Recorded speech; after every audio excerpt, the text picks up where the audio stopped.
Fun. Okay, so income, assets, and resources sounds kind of boring, which is probably why maybe we don't have a lot of people on today, but that's really, really important. And we have found that out more so in the last year than probably ever. Our agenda, just go into why are income and assets important. Income, what is it? Assets, resources, what are they? Protecting them, and some additional sources for you. And as always, remember, this is informational. It's not for you to learn every single thing about it. And there's no way that I put all the information regarding income and assets in the presentation. It's just to heighten awareness of the importance of them. So, why are they important? They're important because most public assistance programs are means tested. And that means you have to have a financial need to get that program. In some cases, you have to also be disabled. Every single program has a threshold attached to it, meaning your income or your resources can only be at certain limits. And it would be really, really nice if every single program had the same threshold. It doesn't. They're all over the place. Just like when I talked before about Medicaid and Medicare. There's not one Medicaid, there's not one Medicare. There's all different type of programs, and within those programs are different levels of income and assets. It's really, really important because if your income or your assets are too high for a specific program, then you're not going to be eligible, or they're going to stop. And that's what we've seen happen frequently in the last 8 months to a year, is that assets are being found, if you will, or they're too high, not getting reported correctly, and individuals' benefits then are subject to stopping, which is not good because they're enrolled in those because they need them. Some programs, even have a look back period when you get into, long-term care, nursing home assistance, places like that. There's look back periods where you may not have that asset. You may be below that asset limit today, but you had to have been below it for so many years. That's because they don't want people with a lot of assets transferring them out just to get qualified. That's not a good thing. All those thresholds, they're in place. They're in place to make sure that the neediest people receive the benefits.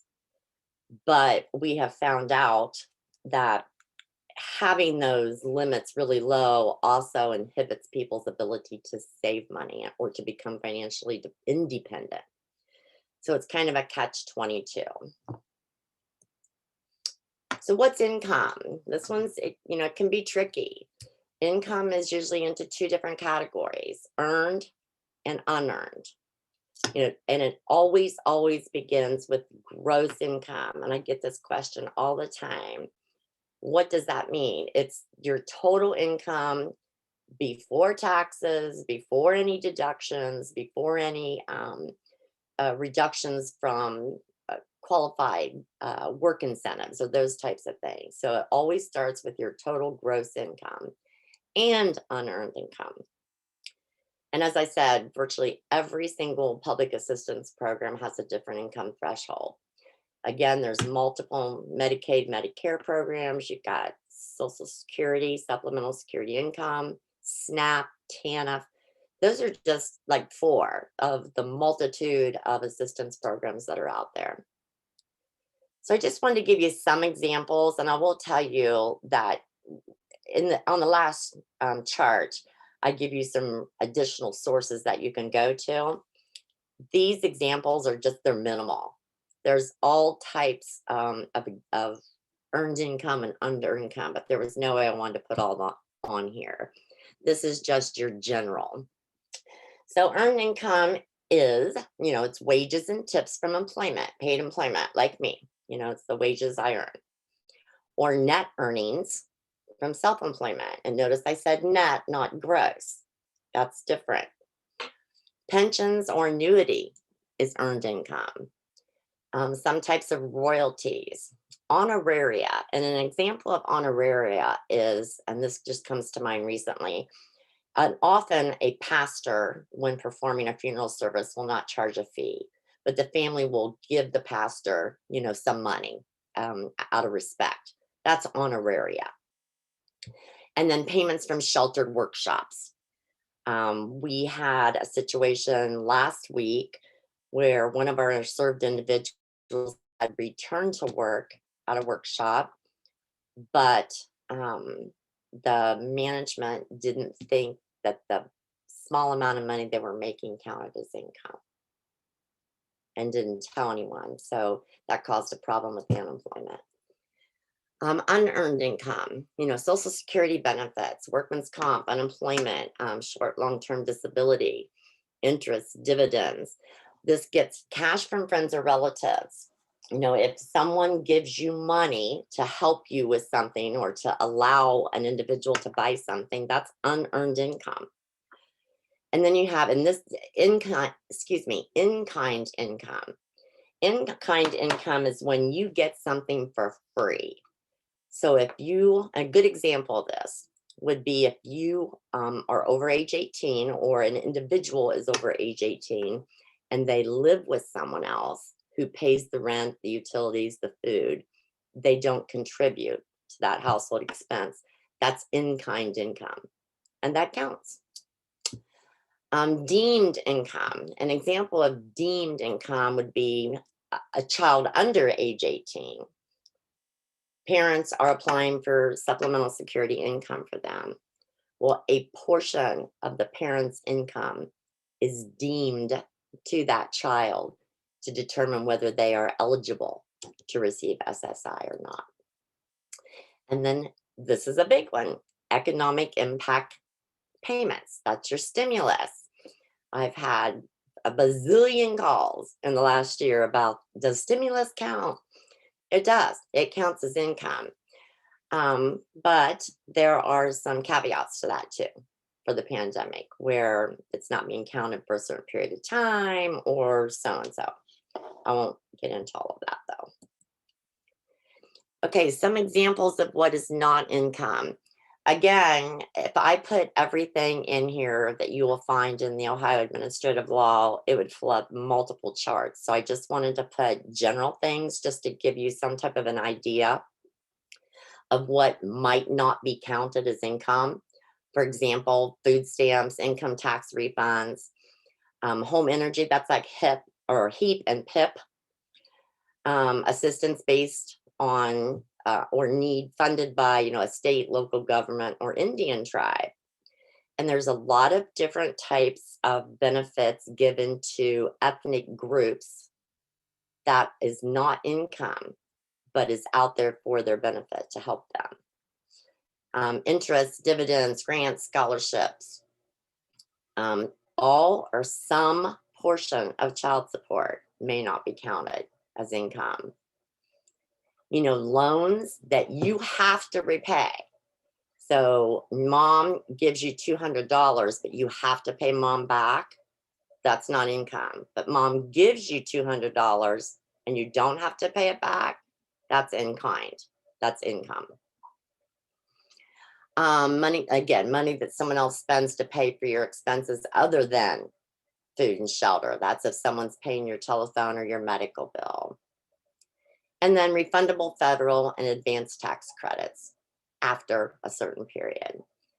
And again, it's just to give you an insight as to, yep, there's all kinds of income out there. Does it count or does it not? Well, that's where my job comes into play, is to determine, or someone at an agency who is administering a program, a public assistance program, it's their job to determine what do we count and what do we not count.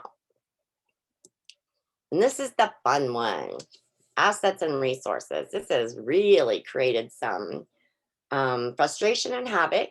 Lately, we have found that things happen, resources. So if you work with individuals or you are an individual who gets any type of Medicaid, you know that there's a redetermination that's often done, should be done annually. that redetermination, you are supposed to put in all your expenses, all your resources, all your income, and so on. Well, I don't think people purposely leave out assets or resources. I think they don't realize it's an asset or a resource. And life insurance has been one of those. And it's definitely a resource. So, typical resources, and again, there's a list this big in the Ohio Administrative Code or in the Social Security rules. They're cash. So if you've got cash on hand, cash in a checking account, cash in a savings account, that's a resource. So any type of a fund basically held within a financial institution. Investments, 401k, certificates of deposits, IRAs. Now I'm going to add a little bit to that. There are some investments that you cannot cash out. You cannot get your hands on. Those are not assets and resources. But if you can, so for example, in my other job, we contribute or could contribute to a 401k, and the company would as well. But we could also borrow against that money for a very low interest rate, which a lot of people often did for, major home improvements, and then you pay yourself back. That's an asset resource. But then there are IRAs that you're putting money into. You can actually withdraw them with a penalty. That's an asset or resource. Or there's another type of other type of IRAs. You have to be a certain age. You can't touch it. So then that's not an asset or resource. So again, it's takes a lot of research to determine, what is and what isn't. But if anyone has these types of things, these are general, whole and universal life insurance, always a resource, up to or anything over a $1,500 cash surrender value is a resource. And I'll just give you an example.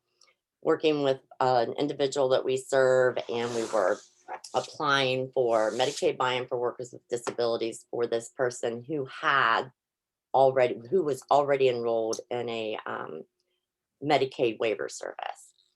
And the mom just casually mentioned that the daughter had a $20,000 life insurance policy. She didn't think that was a big deal. The daughter had the $20,000 life insurance policy for about 30 years. The dad had bought it when she was a little girl. She never reported it, not because she was trying to hide it. She just didn't think that was an asset or a resource. But because you can cash in a whole life insurance policy and pull money out of that before you die, it's absolutely a resource. And it could have created a situation where her waiver services would have stopped if we didn't take steps to reduce that asset.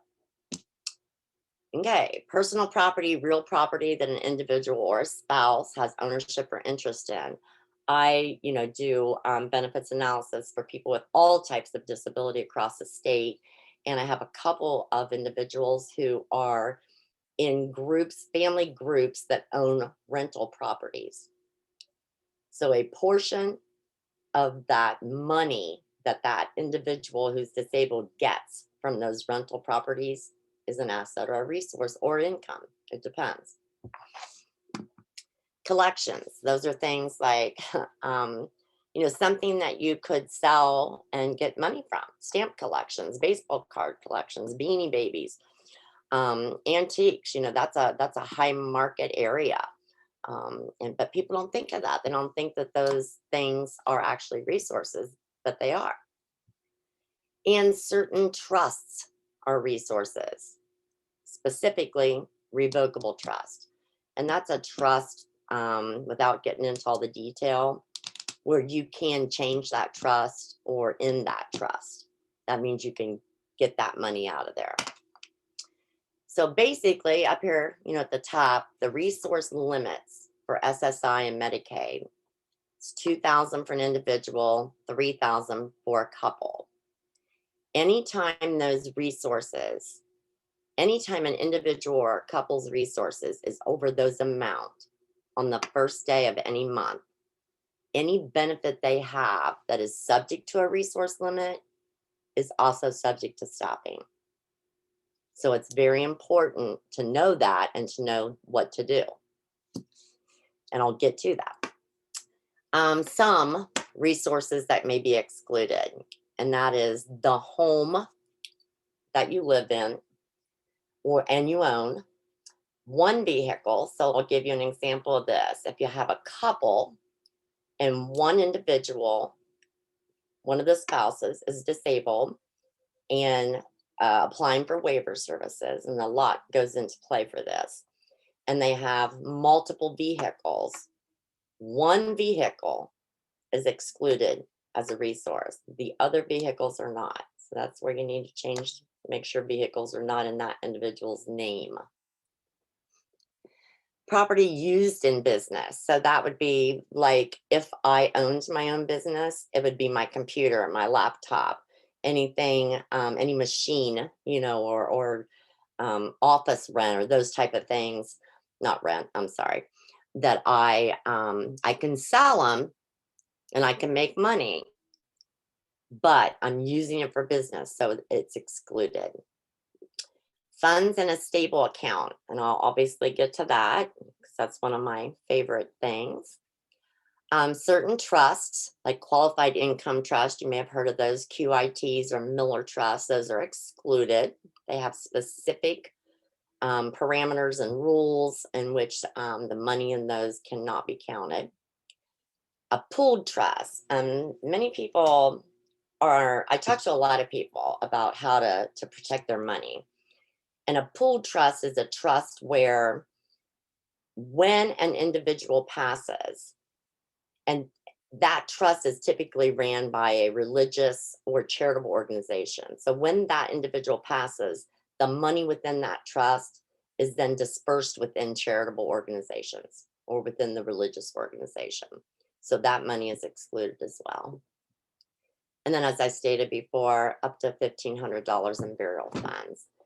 And, when I get into talking about trusts and protecting money, I can't stress enough. It's really, really important.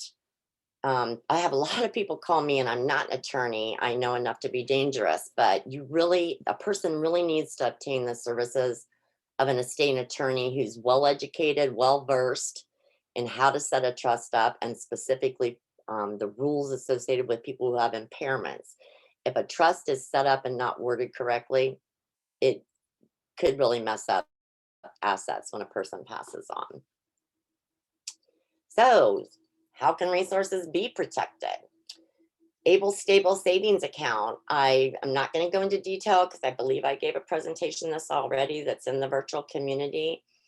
But the stable savings account is the quickest, easiest way for an individual who is disabled and has the ability to earn or family money that is given to them to save and not have that count against their eligibility for disability benefits, Medicaid, waiver services. They can deposit up to $15,000 a year in those accounts, and that's pretty good. Special needs trust. There's various types of trusts. I won't get into all the different ones. If anybody has questions or wants more information on trusts, I have some documents I can share with you. Spend down. You know, in the past year, with all this economic stimulus that people are getting, and some individuals getting PUA, pandemic unemployment benefits, they're getting more money than normal, and they're for so long we couldn't do anything or go anywhere, and so the money started adding up. Well, fortunately, the government is not counting those stimulus benefits that people receive for 12 months. So you have 12 months from the date you received that stimulus payment to move it to an account, stable account, trust, or spend it down. And I get this question often. What do you mean by spend down? Spend down means buy something you need. Do you need a new bedroom suit? Do you need a new car? Put it for a down payment on a new car. Do you need to pay off some medical bills or some credit card debt? spend that down and get your expenses down to where you have more money to save when you have other money coming in. You can protect it by paying for funeral expenses up front. And then again, the life insurance policy. This one's a big one. You have to make sure that no more than $1,500 um, of your whole or universal life insurance policy. You have to make sure a person has no more than a cash surrender value of $1,500 on a whole or universal life insurance policy. If they do, there are ways to forfeit that as well. You can cash it out, or in a lot of cases, people will surrender that life insurance policy to a funeral home to go ahead and pay in advance. And if I'm sure everyone's uh, unfortunately had someone close to them pass away, and they understand what the cost of that is. It's very, very expensive. One thing to note, term life insurance, it does not count towards a resource, because term life insurance you cannot pull money out of. Okay, up at the top, because I know there's a lot that goes with all of this, and it often breeds additional questions and concerns. Please reach out to me anytime. I also wanted to put on here, additional sources of information. You've got supplemental security income, you've got Medicaid, you've got Medicare savings plans. Most of the time, the income and resources within each of those benefits is the same, the rules, most of the time, but there's a little bit of caveat between them. So this is for SSI resources. This is the Ohio Administrative Code for Medicaid income. What does that tell you? It tells you exactly what they count as income. Same here with Medicaid resources. This tells you exactly what is counted in the state of Ohio for Medicaid resources. Medicare savings plans, those are the 4 plans which I've talked about in other presentations that an individual may qualify for, and this will give you what those thresholds are to be able to qualify for those programs. The stable account, oh, I put that on there twice. Sorry. But those should be some very helpful resources. And again, I probably get, I would say, 5, 6, 7 calls a week with questions about what is income and what are resources. And I definitely discuss those when I do benefits analysis for people. I stress, what those are and explain how they are within those analysis. So that is all I have. Do you have any questions? I think the whole resource thing has blown my mind a little bit. So like that's anything, right? I mean, doesn't seem it's a very short list of things that don't count, but like I could have a garage sale and sell like most of the stuff in my house. So those would all count? If you get, not necessarily. Okay, so yeah, they're not going to come in and do an appraisal of your furniture and those kind of things. Okay, but if you have a garage sale and you sell all of that stuff, that's income. It's unearned income. But let's say you have a very valuable stamp collection and you don't declare that when applying for a public assistance program, but then you sell it and you make a bunch of money. And then during redetermination, they see you have this big plop of money in your checking or savings account and they question where that came from. That's going to create a problem. So get cash is what you're saying. Yeah. Just kidding. Or just be aware. Just be aware, of what those things are. Is Medicaid or Social Security going to come out and make sure that every vehicle that you have one vehicle or 10 vehicles? No, they don't have the time for that. They don't. But questions. I mean, it happens often that people's supplemental security income is stopped because their resources are too high. I bet. So do Yeah. you have to get some kind of like certificate of value of some of those things? Like who determines whether your collection has value? Has value or not. So that gets Hmm. really, really sticky, Pam, because you've got fair market value and all that Right. type of stuff. Yeah. So um okay, so typically, and I hate even saying this, but when we are working with disabled individuals, having something of that value doesn't often come up because in order it just doesn't. Unfortunately, poverty and disability go hand in hand, and so usually that doesn't often come up. I have had a case, and the reason I always bring up stamp collections is there's an individual that we serve who the family has wealth. The family has wealth. And one of those things that the mom and dad had said to me was a stamp collection that they had started for the young man when he was real little. And they assumed, that it had a value to it. Well, then you need to take and get an appraisal on it. If you don't declare it, are you going to get caught? Those kind of things, maybe not, but we've seen. Michelle can attest to this as well. Um, we've had a lot of issues with life insurance this year. It's just something that people don't think about as a resource. Pam, in your house, it might be action figures you might want to worry about. Yeah. I'm not sure. I was just thinking, I think I'm sitting on quite a gold mine here in action figures in my household. Well, as long as you're not Right. asking for public assistance, you're Right. fine. Yeah, that's true. Fine. Yeah, so you have to go back to the reason why we have public assistance programs. It's to help the needy, the people who need them. So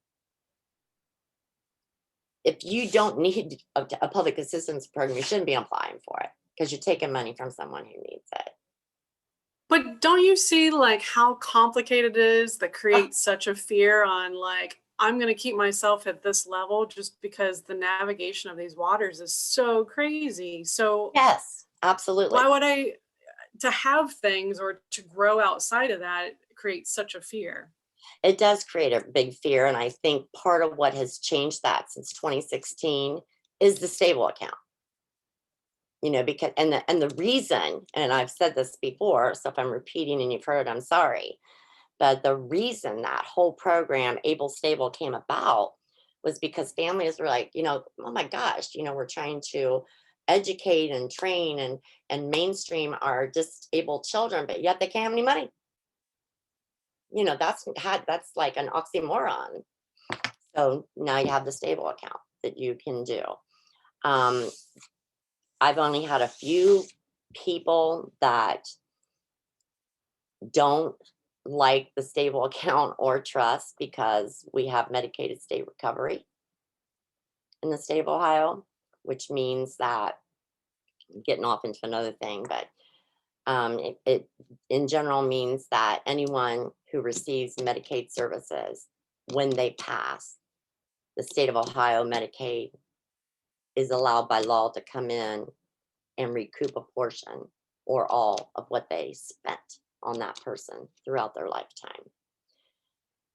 What people get confused on is it's not only money in a stable account or a trust. In Ohio, it doesn't matter. If you received a Medicaid, any kind of Medicaid services, and you don't have a stable or you don't have a trust, the state of Ohio still has the right to come in. So, that they had that fear too. Well, I can't have anything because they'll take it. Well, sounds cold, but when the person's passed, they've passed. So what if they take it? Unless, of course, there's children involved and this kind of thing. So yeah, it gets sticky. Pam, I truly understand what you're saying, and I hate it. But at least we have one thing, that we can use to help people become self-sufficient. Yeah, I just was thinking like, I wonder if there was a bit more support in the front end of these assistance programs that kind of show like a plan of how to not have it for the rest of your life, or there's something that kind of gives more education in the front end, so Yes, to try to that it get keeps people people. from, yeah. Yeah. And I see, because, that's my network of people, that's what we're doing is we are trying really hard to get people to stop receiving assistance and be financially self-supported. So I see it happening a lot, and that is discussed is, would be nice if we could do that on the front end, but now you're talking adding another responsibility for an agency to do, and that's not going to happen. I'm being nice. It's not going to happen. Me too. Yeah. So good Dorinda, questions, good thoughts. my uncle passed away from muscular dystrophy and he received Social Security, and he had money literally buried in the yard. Like people say that, it's funny, haha. There was literally a map when he passed away about where the money was. There it And was. he was because he was afraid to not have the money, but then he was afraid to show that he had too much money.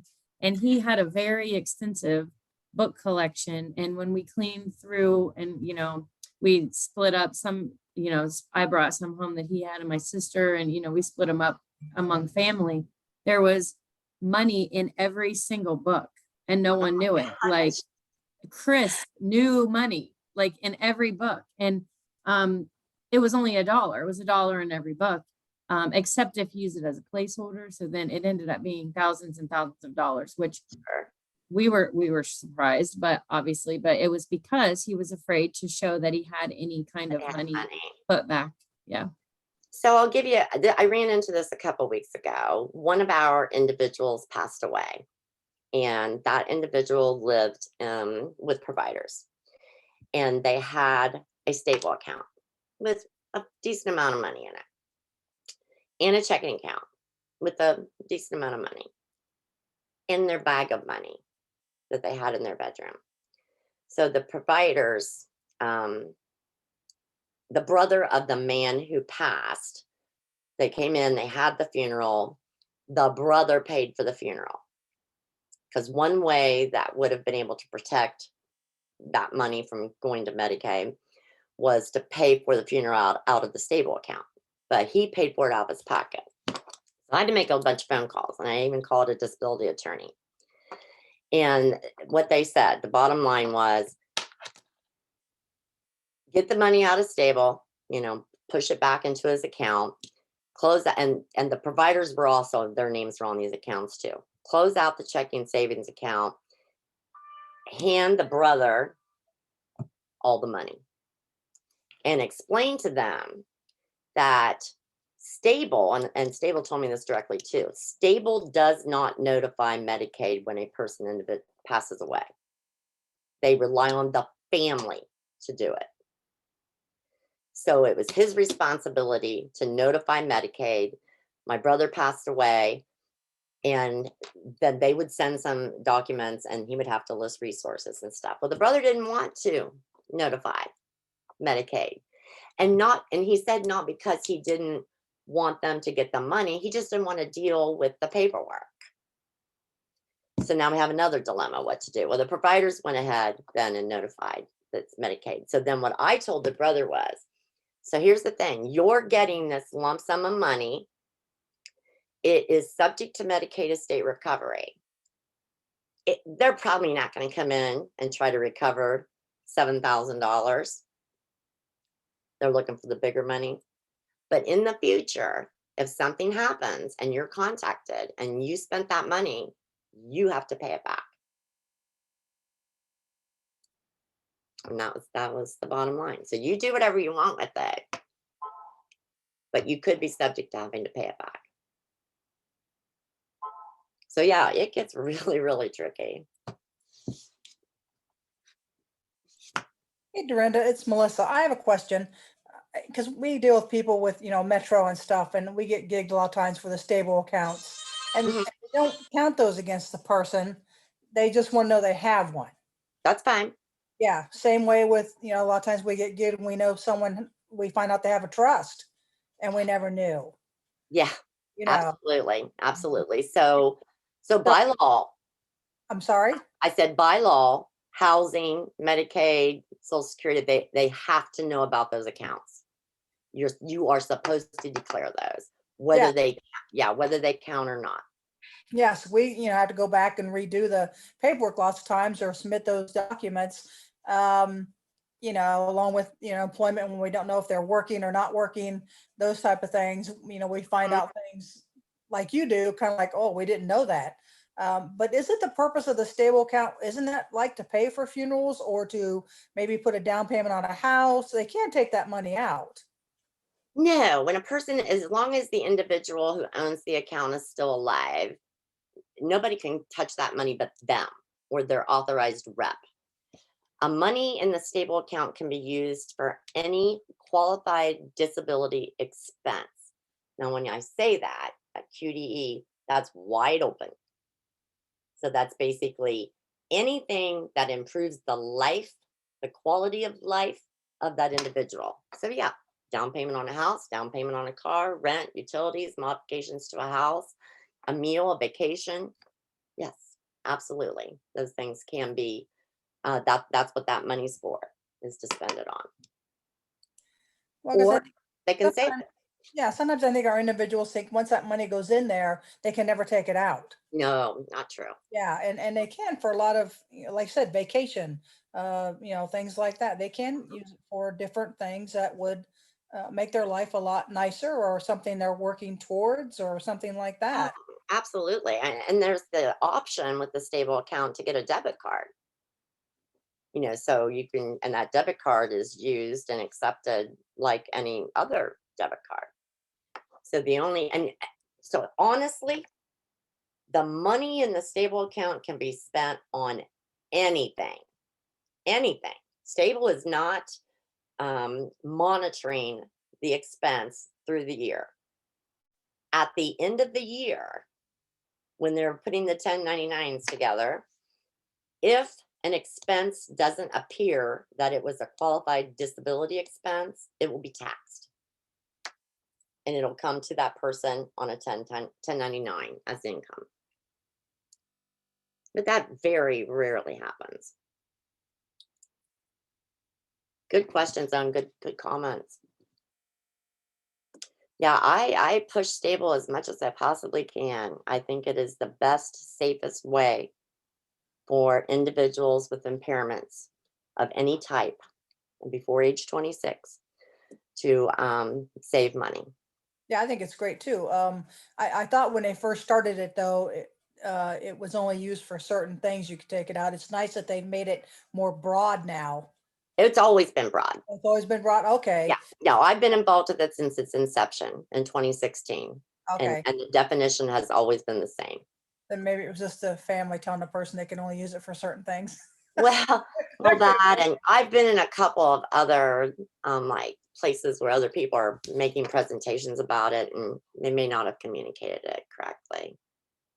That happens. I'm sure I've made a few mistakes too.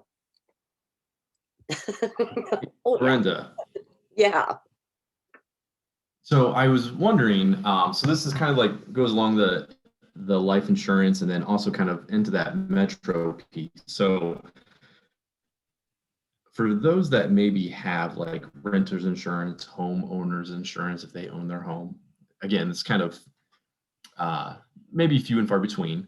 But for those that, obviously those insurance policies don't have a value necessarily like a life insurance would.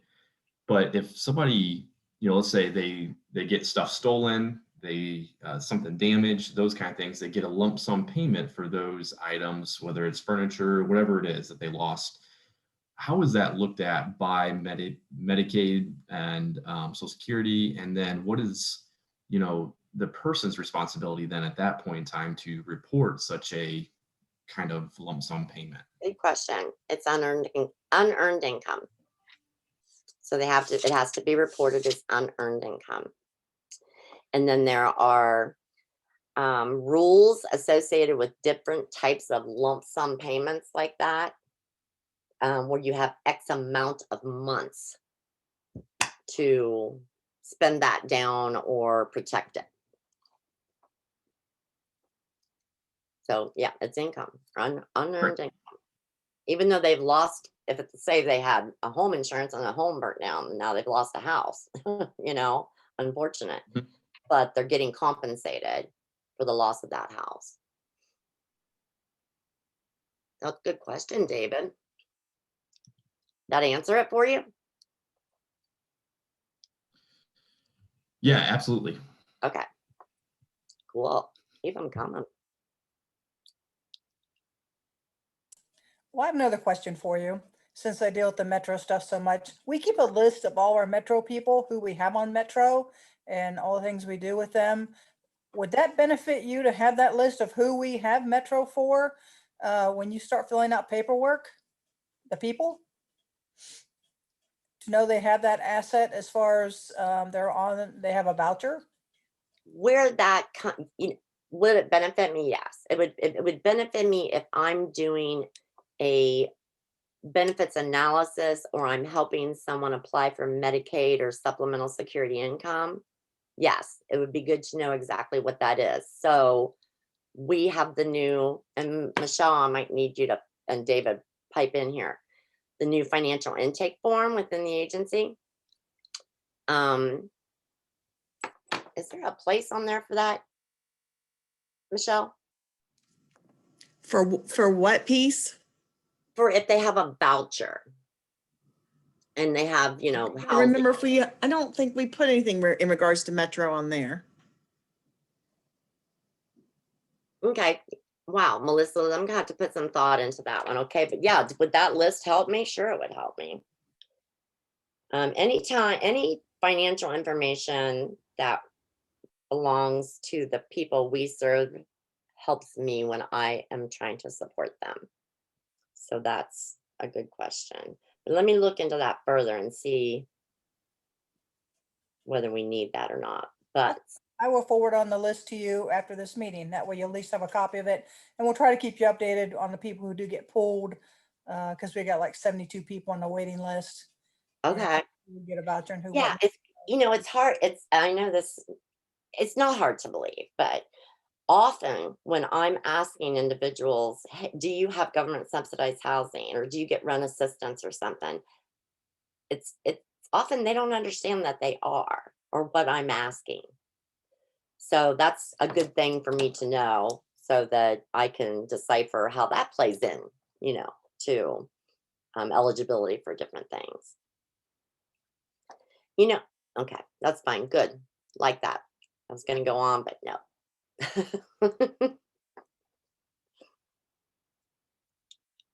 Are there questions in there, Rachel? Nope, there's nothing in the chat right now. Okay. Wow, that was good. Does anybody else have anything? So it's a lot of information, and I'm with Pam, like it's a lot. I'm so glad again that you know all the information that we can just call you and ask you, and we don't have to know all these things. Or I know where to look it up because I don't know it all. Yeah. There's no way. It's crazy stuff. And it changes, right? I mean, as different laws and I don't know how you would keep up with everything. Oh, this past year was just mess. absolutely a mess, and it's going to take us, and I say us as a whole, it's going to take years to figure it all out with overpayments and resources because of EIP payments and PUA payments, and one of our individuals just sad. It took 8 months to get a PUA payment for an individual, but he got a $12,000 payment last week because he got the retroactive. Well, now he's got, $12,000. Now it's, so we've got to apply all those rules to it and make sure and monitor that gets taken care of so he doesn't lose any of the services that he has. Well, I know I've chatted with you before because working with artists who may be applying for grants or who may enter an exhibition and get an award from that. And where do those things fall to? And I think we were talking about it as being a deterring factor of participation and we don't want that to be so. So what do we do to kind of help alleviate some of that? right, which I believe, if I remember correctly, there's limits, on those awards that, yeah, Yeah. that took a while to research, but, yeah, so, but thank God that you asked that question, Yeah. to find out and have that up front before you start that program, because it definitely would have came up.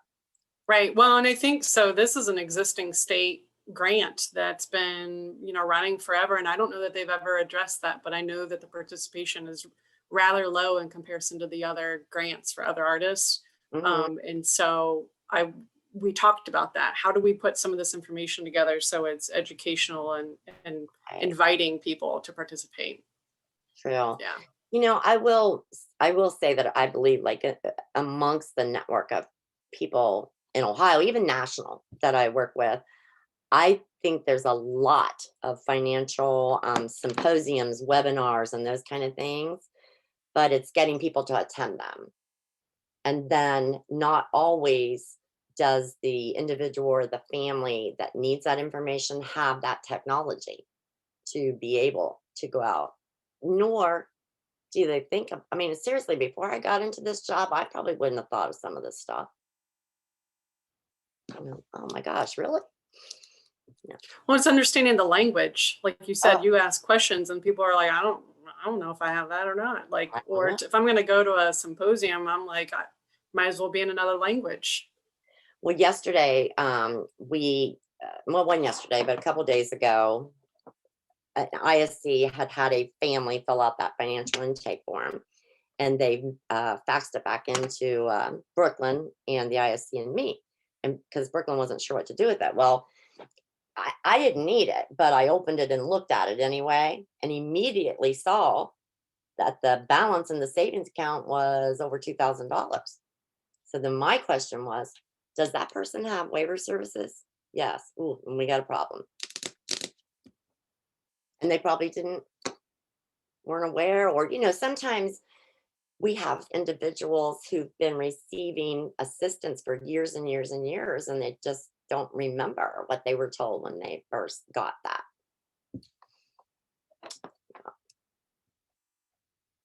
All good discussion. I still don't have anything in the chat. Does anybody else have anything for Dorinda this morning? Okay. Yeah, that was a good discussion. We Yeah. thought you were going to bore us, and here we were all into it. That's great. I did. Thanks so much for having me. Thank you. And if anybody wants to see the other presentations that Dorinda has done, they're all loaded to virtual community. So you can find any of those on there if you want to go back. And I have the PowerPoints also that I can send out if anybody else would like those too. Thanks, Rachel. All right. So next week, on the 13th of May already, we have Red Horse Ranch in Bremen. Thank you to Pamela Whiteley for signing them up. And I think that's going to be cool. They're going to talk about, their ranch, and they're going to talk about horses and how you can do riding lessons and all the fun stuff. We've never had anything like that. So that's kind of exciting. So hopefully we'll see you guys all there. Thanks. Have a good rest of your day. Bye-bye.